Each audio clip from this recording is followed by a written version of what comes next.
Welcome to IT Weekly, the show that helps you enhance instruction through innovation. In today's episode, you're going to learn about the YouTube restricted mode.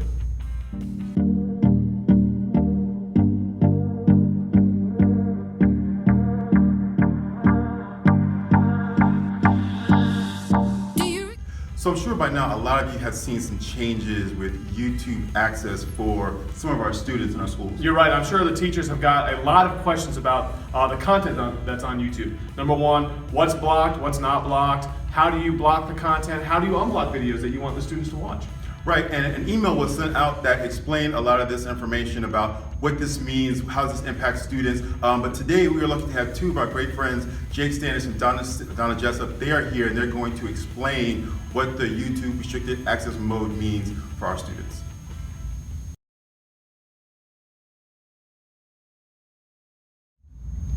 All right, Donna, let's talk about YouTube.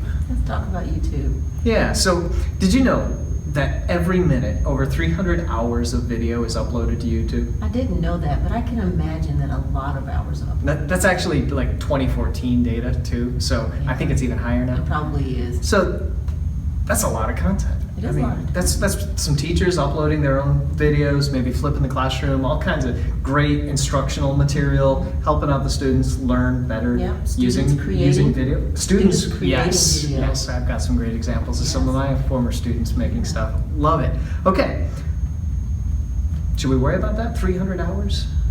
I don't think we should worry about the hours, but we probably should be worried about the content. Yeah, we've actually had some complaints, haven't we? We have. Teachers and students finding content on YouTube that really doesn't belong in the classroom. Yes. It's easy for there to be some of that It with is. that volume of video up there. So, what do we need to do? Well, what I know is that we are required, according to SIPA, the Child Internet Protection Act, to provide some type of filtering to inappropriate content for our students. It's our due diligence, It is our right? due That's why we have a filter for the internet. Yes. So, YouTube has given us something to help with that due diligence for helping to censor some of the material for our students. It's called YouTube restricted mode. Right? Yeah. And we've seen it. It was enabled actually this week. And what we're finding is that teachers are now able to approve video for their students, and they can also remove video from the students' access using a simple switch on the YouTube video. So does that mean if I'm a kindergarten teacher and I see something that's inappropriate for a kindergarten student, that I can remove that video and still allow that kindergarten student access to YouTube video? Exactly. That is what it can do. So it does give you the control. Every adult in CMS has the ability when they are logged in with their CMS Google account, right? So they have to log in with their CMS email to YouTube. Now, if you're already logged into Google Drive and you go over to YouTube, you're in. You don't have to worry. You'll see your name in the top right-hand corner. But when you do that, then you'll see an option to approve the video if it isn't, or an option to remove it. And when you do that, though, so when you approve video, you're approving it for every student in the district.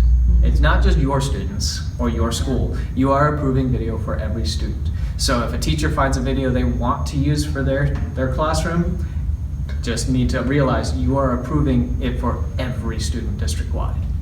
Well, we have really responsible teachers in our district, Jake. So if I This is true. approve a video that I think is not appropriate for another grade level, I really want to use it for my class. Can I approve it for that day, for that instructional time, and then Yes, mark it? that is a perfect way to do things. So maybe you, at a high school level, you're dealing with some matters of biology, Yes. and you want to approve a video for the moment for your students to watch, you can then go back to it at the end of the day and remove it. So it would be available for students in other grade levels for that moment, for that window when you've approved it, but you can turn it back off.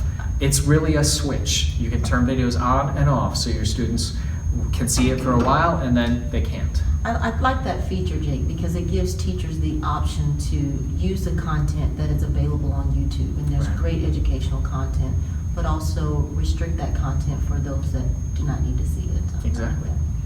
Yeah.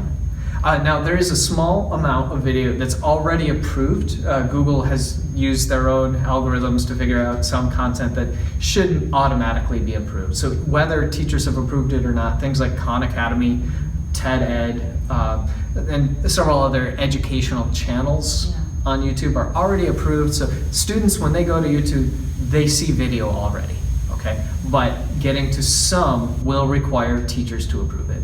And so it's just essential that teachers realize you have to log in with your CMS Google account to have that ability to approve. If you're not logged in, you see exactly what the students see, which is a subset of YouTube videos.